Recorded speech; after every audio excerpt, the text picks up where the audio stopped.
South Korea's justice system is at a huge crossroads. So let's look at a totally game-changing proposal. Scrapping prosecutors' supplementary investigation rights caused massive delays. But wait, does this mean going back to the old ways?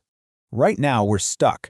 Do we just accept flawed police work or bring back the all-powerful prosecutor?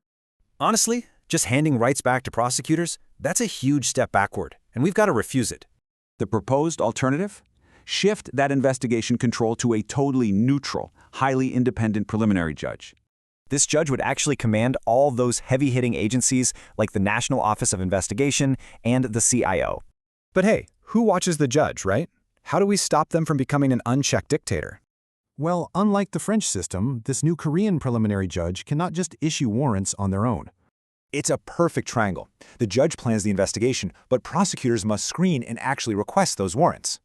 This completely transforms prosecutors into unbiased gatekeepers of your constitutional rights. They become neutral judicial controllers.